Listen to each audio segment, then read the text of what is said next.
Good morning, everyone. Welcome to the channel. This is Lunar Goddess Tarot. I'm Sarah, and I'll be your intuitive guide and your reader this morning. I wanted to bring you a quick reading or recap of the energies here. It's early Sunday morning, so good morning. Could be afternoon or evening, depending on where you are in this great big world. Thank you so much to all of your beautiful comments since I reopened the comment section. Thank you all for your support. Thank you for the emails that I've received over the past few weeks in support of soulmates, in support of, the expansion that I'm going through as a reader and as a divine feminine, as a twin flame, but also as somebody who, is also on the soulmate journey. And I really want to just express my gratitude to each and every one of you, especially the moderators on the channel who are so supportive, not only of the work that I'm doing, but also for everyone else out there. So thank you so very much for your time and energy. Thank you to each of you who have liked, who have commented, who have shared a video or shared the channel or in any way contributed to the growth of Lunar Goddess Tarot or booked a reading with me or joined one of our group programs. Very, very grateful. If you guys would like to look at what I offer personally for clients, you can check out my website below. All of the options will be listed under either offerings or readings. And it's looking like it's shaping up to be a tarot course that will come next. It will be a shorter course, probably like a 6 to 8 week course. And that's looking like something that you all are very interested in. So it's not set in stone yet, but stay tuned for that. And you can stay tuned just by listening to the videos and checking out the community tab. Okay. All right, guys. So let's get started. I do have, it's kind of interesting right now because I have card decks that will start to speak to me. Okay. And then I'll use them for quite a while. And then another deck will speak to me. And then, it kind of goes, we kind of go through, I've been going through a lot of my older decks, some of which speak to me once in a while, some of which don't speak to me much at all. And some are coming alive. These are not older decks per se, but these are decks that I don't use regularly, but I've been using them over the past week as they've been calling to me. And then as you can see, I don't know if you can see, but I also have the message decks over here. So we have some messages from the counterparts, and I'm just kind of going back and forth deciding if I'm going to use those decks today. So I guess it'll be a surprise. All right, so let's go ahead and get started with the Shaman's Dream Oracle. And we're going to call in the highest high. We're going to call in the light and just we're going to tone down the intensity. Let's work on toning down the intensity. It's been an intense week, and astrologically speaking, it looks like this coming week is going to be intense as well, equipped with a new moon in Virgo. As we move into Virgo season.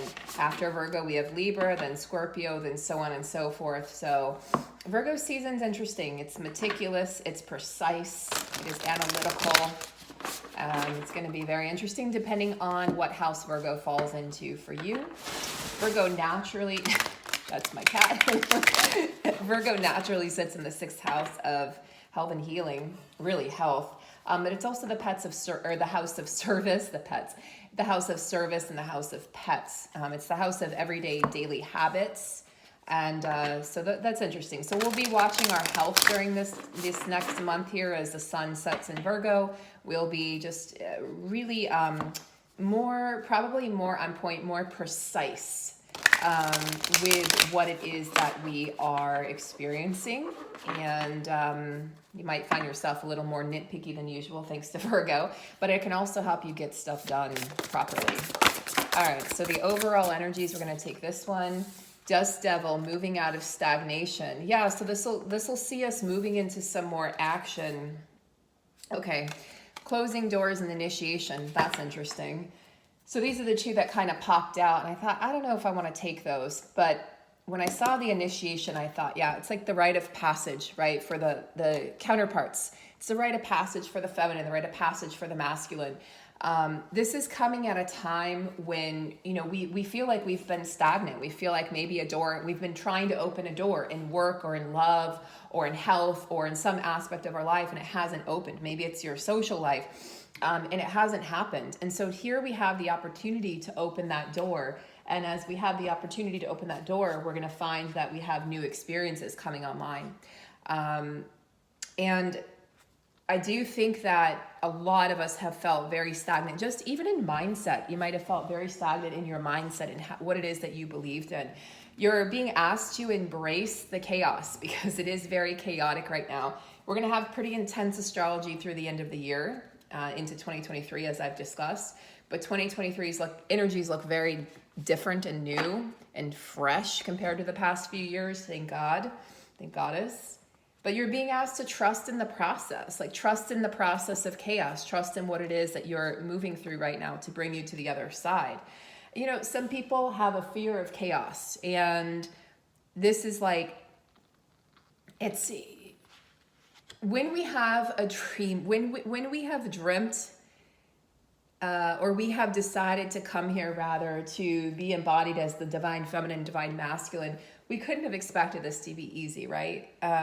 This is something that is going to be messy. It's something that's going to cause disruption, that Uranus energy of disruption. It's something that's going to cause us to rethink and question all, like, our entire belief system, you know, our ethics code. What do I believe in? What do I believe is possible? You're questioning your own reality. You're questioning the nature of reality at this time.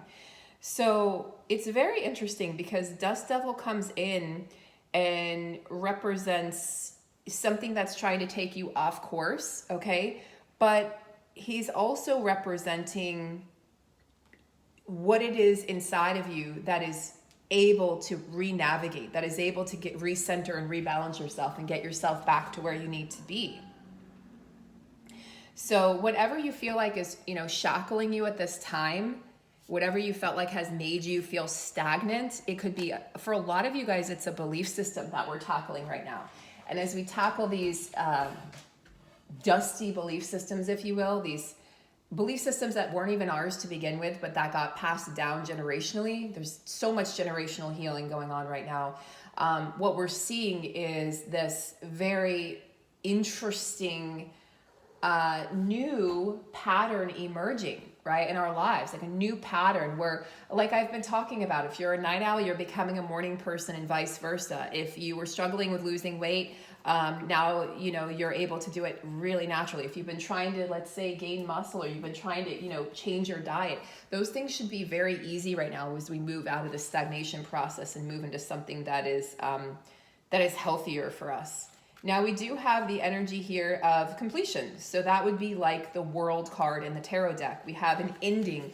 We have you answering to your greatest calling, okay? We see that you are aware of what the greatest calling is, and we see that you are answering it. You're opening the door. You're closing one door, and you're always going to be opening another. And just make sure that you're giving thanks to the lessons that have been learned behind that closed door. Make sure that you're not slamming that door in frustration or contempt or resentment or anger. Make sure that you're slamming that door at it with grace and gratitude. Thank you so much for those very difficult and chaotic lessons and the heartbreak and whatever ensued behind that door. It might have seemed very chaotic, but it was part of our journey. It was part of our path, and it was part of what brought us here. So there's a longing to your deeper calling, and that's why you're going through this initiation process, this rite of passage. Don't forget to remember where you came from. You know, we're recognizing there's an ending here. Something is being terminated in our lives, whether it's internal or it's being reflected out externally. So if there's a cage that you've been trapped in, if there's something that has kept you captive, if there's, and again, for a lot of you, it's a mindset, but that mindset translates into a physical trap or a physical cage that you put yourself in. You put yourself into a box. You guys have heard me mention the Joe Dispenza meditation, changing boxes, because it's so powerful, because you don't realize you're putting yourself in a box. You're putting your current circumstances, you put yourself in this box. Well, I'm stagnant. I can't get out of this. And no, the signs are saying, yes, actually you can. And it's time to close this door.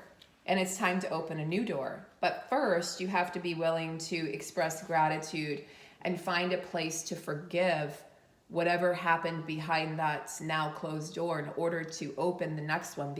And it's not like the door is going to open immediately. What I see happening is yeah, you're moving out of stagnation, but it's actually going to go like this. You feel stagnant. Oh, that didn't work so well. You feel stagnant, moving out of that stagnation process, which is going to force you to close the door, and then you're going to step right into this rite of passage.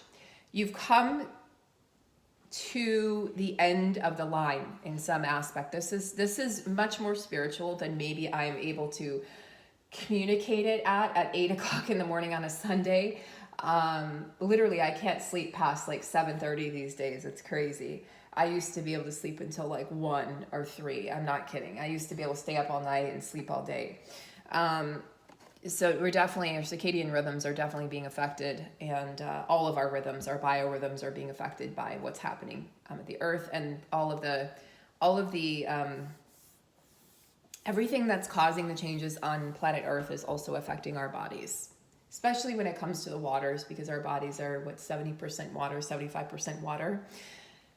So if you can see, it's like you're standing on one side of a river, and the river is, way down below there. You're standing on this bank, and what you see is like, this is the newness, this is the door, this is the rite of passage. It's like you're walking, this is on one side of the bank, this is on the other side. You're closing the door, but look, there's magic coming out of that door, and that magic is leading you to this new fresh start and beginning. And it's going to start in your mind first, guys. Don't be afraid. You're ready to take this leap of faith. You're ready to move into this rite of passage. You're prepared for this. You're steady. You're anchored. You're much more capable than you ever realized of conquering whatever it is that this rite of passage is going to expect of you or demand of you. So it's like you've been kept from really living divine feminine. And for a lot of you, those of you thanking me for talking about soulmates and saying, thank you so much for bringing that to my attention. Some of you have, rekindled soulmate love and soulmate flame. And some of you are, understand that you have a soulmate in addition to a twin flame. And you might be feeling that soulmate flame burning brighter than the twin flame right now. Look at your twin flame as a catalyst. They were a catalyst for your growth. In purity and essence, your twin flame is you. They are in the flesh, in physical form. They appear to you and you appear to them to catalyze. In fact, your counterpart may have even used that word. You're a catalyst for me. I'm a catalyst for you. My counterpart knew it from the very beginning, and I resented it, and I resisted it because I didn't want him to be just a catalyst.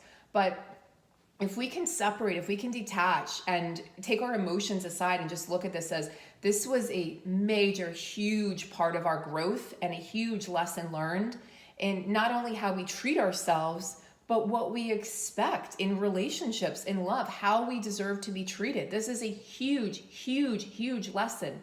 And you can burst forth out of that catalytic process and become who you're supposed to be. And that's what's happening. And this can only happen if you accept that there's so much more than just this physical aspect of the connection, guys. There's magic behind these doors. There's magic in closing a door. There's magic in this rite of passage. This is the rite of passage of the divine feminine. This is the rite of passage of the divine masculine. This is what's been waiting for you this entire time.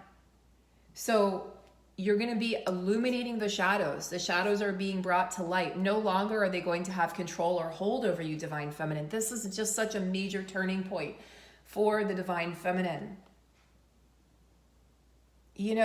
Wherever you've put a barrier up or wall up, a heart wall, or a wall around, a lot of throat chakra symptoms appearing right now because we haven't spoken our truth, or we haven't said what we needed to say. And now we're getting the opportunity to do so in different forms and fashions. What is happening is we're breaking through those barriers. We're taking off the mask that we wore for so long. And you get to a point on your journey where you just don't care what others think. Sure, you can have your opinion, that's fine. I can have mine, but your opinion does not define me. This is what the masculine is learning right now. It's the masculine. The feminine's come pretty far in that regard, in that respect. It's the masculine who's really learning, hey, it doesn't really matter what other people think about me. He's the one who struggled the most with that concept of feeling like other people, like he's in other people's shadows, or he's had to act or be a certain way. And God, it's exhausted him, okay? He's exhausted. He's like, this sucks. Like, I just want to be myself. This is exhausting to think that I have to be a certain way or act a certain way. So he's had, you know, he's acted a certain way at work, then he acted a different way with his friends, then he acted a different way with his family. And he's attracted these partners who were inauthentic and who brought out the inauthentic part of him because he wasn't being authentic with himself. Sorry, my cat's like chasing a toy in the other room and I can hear it on the hardwood floor. Franklin! I don't know why they haven't made an appearance here on this desk since I moved here, but they haven't. Not yet, anyway. Yeah, so masculine becoming authentic, feminine, and again, guys, you affect each other. So your actions affect your counterpart and vice versa. So by the masculine stepping into his or her authenticity, it's because of, not in spite of, it's because of the work that you're doing here to really become who you're meant to become and to leave behind what needs to be left behind, including any like ideas you had about this connection and about how this was going to play out, because I'm laughing because I can laugh now, years into it, because I guarantee that whatever you thought was going to transpire, the opposite has probably happened, especially if there were fears that you needed to work through. And sometimes even when we think we've worked through them, the counterpart pops back in and we get triggered to no end. They trigger the hell out of us and then they leave again. And you're like, what the F-bomb? I thought I worked through that. Nope. There could be more stuff to work through. And I'm just laughing because it's like, this is just so different from a soulmate relationship and connection. Okay, yes, we have new beginnings. Guys, this is a beautiful story. This is storytelling. This is the exciting part of tarot, is when the cards beautifully line up. And I'm going to tell you, there are times where the cards come out and I'm like, scratching my head. I don't know why that's coming out or what that's supposed to mean. Then you try to pull a clarifying card. But this is a very clear reading. And they've been pretty clear over the past like 2 weeks. I know some of you guys noticed as I was going through my own transitions here that maybe my readings weren't as strong there for a while.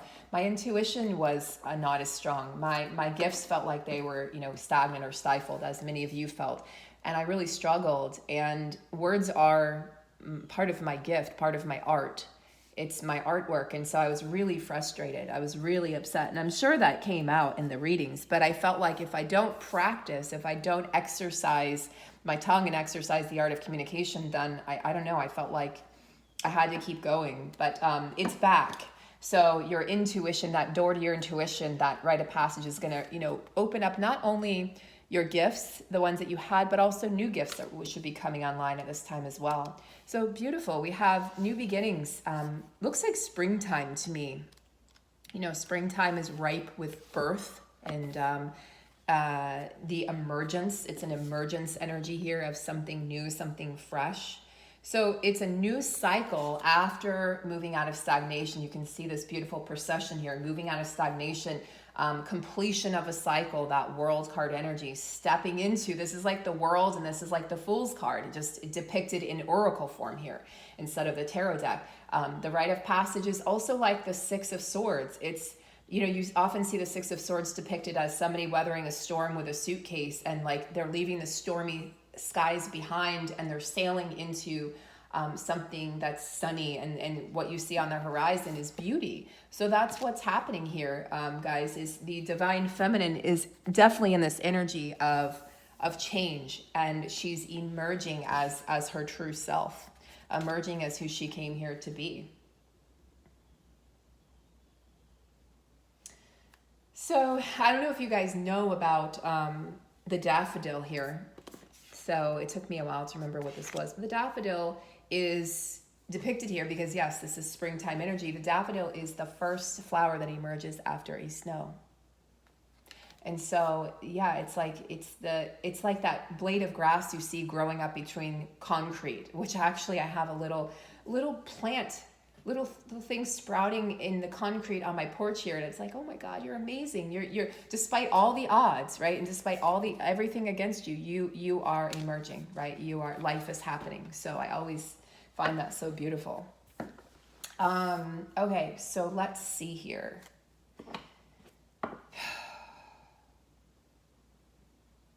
it's up to you, feminine, whether you decide to step into this rite of passage and initiation or not. It's going to be up to you. You're going to have the opportunity to walk away. You're going to have the opportunity to stall or to not avoid it, because it's going to come back in some way, shape, or form. But it's better if you take the leap of faith now rather than waiting, because waiting is only going to lead to disappointment. It's only going to lead to things getting more challenging. It's going to be a harder rite of passage, a more challenging rite of passage, more shadows that are going to emerge. Face the shadows now. Turn to face the shadows. Don't turn away from them. Whatever is coming up. And there's a lot of stuff coming up right now, guys. We're reassessing our entire lives. We're reassessing our identity. We are looking at the wounds that have been really like poured into us by our ancestors generation after generation, and what we came here to heal. I'm hearing from clients. I have a lot of repeat clients, thankfully, and I'm hearing from these clients, and they sound different. They feel different. They are so much more in their power. And it's so beautiful to see that transformation, to feel it, to hear it in their voices, to see it in their energy. Water spirit, manifesting dreams. We have the beautiful, playful otter energy. Water is very powerful. It's a very powerful healer. It always has been, but now more than ever. And, you know, otters hold hands when they sleep. It's just such a loving, playful, sweet energy that I feel when I see an otter. And then we have this beautiful, colorful waterfall. We have this sparkling spring here. It's like the spring is you're being reborn, divine feminine. You're literally being reborn from the cellular structure up. I feel like this water energy is cleansing. It's cleansing away, especially if you're going through this life review and you're feeling, God, I've done some bad things, or I've said some nasty things, or I haven't always been authentic, or whatever it is that's coming up for you. Like, I've hurt people, you know, you're thinking back to breakups, you're thinking back to where you could have been a better son or daughter, or a mother or father, or things like that, or a better friend, or whatever is coming up. Because this is a lot of the stuff that my clients are sharing with me. I could have been gentler. I could have been kinder, right? I could have been more compassionate. And so this is coming to really cleanse your soul, cleanse your cellular history, like the history of not only the mind, but what the body holds as well. So we should feel a lot lighter after this process. And I think this new moon in Virgo is going to bring us, it's going to definitely allow us to reorganize our lives, but we need that after what we're going through. We see how the new moon in Virgo is going to support this transition and transformation. But I also feel like this is telling us, you know, dreams can really come true. And I think this is something the feminine has shied away from, forgotten about, or even just been like, no, they're not coming true, because everything felt so stagnant. Maybe you went into separation with your love, your divine counterpart, and you said, well, this is it. Like, how the universe is cruel. God is cruel. How could they deliver this perfect person and partner to me and then just strip them away? That's not fair. And as you've moved forward and trudged forward on your journey, you've realized that actually it was an act of love, because they weren't ready. You weren't ready. You had lessons to learn, and you had other people to meet, whether friends or business partners or other lovers, or just companions. You know, you had people, soulmates that needed to come in that maybe you would have missed, and you wouldn't have learned those lessons if you had been so focused on the counterpart. Or it could have to do with your mission work. You may not have gotten the soulmate clients that you've been able to acquire, or you might not have been able to grow your business or get that raise or relocate or do any of these things if you were so stuck on this one individual. So it's very important that we realize that why things had to happen. And this can only be seen in hindsight for most of us, because we are in human form. We do have egos. We do have expectations. Even if, just never have expectations. That's impossible. You're human. It's like saying never have a thought again. You can't. You're always going to be thinking. You're always going to have a thought, because you're human. So when you're in human form, you can't just erase your thoughts. You can't just stop thinking. If you have a meditation teacher and they're telling you, just push the thought away. Well, you can't. The thought is going to reemerge in different form over and over again. So what we need to do is we need to be mindful of the thoughts and not let them control us or overpower us, but know that we can also choose a different thought. We can choose a different pathway, creating those new neural pathways. So divine feminine, right now, the ability to manifest what it is that you desire and to create magic is very strong. very strong for you. Don't doubt yourself. Don't doubt your ability to create the life that you truly love. Don't doubt your ability to manifest things that you thought were impossible. It's all about the impossible becoming possible now. So I'm going to leave you on that beautiful note here on this beautiful Sunday morning. I hope you guys have a wonderful week ahead. And if you are a Patreon member, I will be posting a detailed new moon report in Virgo. I believe it's Friday or Saturday. So I'll be posting that before or by or on the date of the new moon in Virgo. So you can utilize that along with actionable tips that you can use for, this is for each new moon and full moon, and it's for my VIP patrons. So have a wonderful, wonderful, wonderful day or evening. And thank you so much for tuning in, and take really good care, guys. See you soon.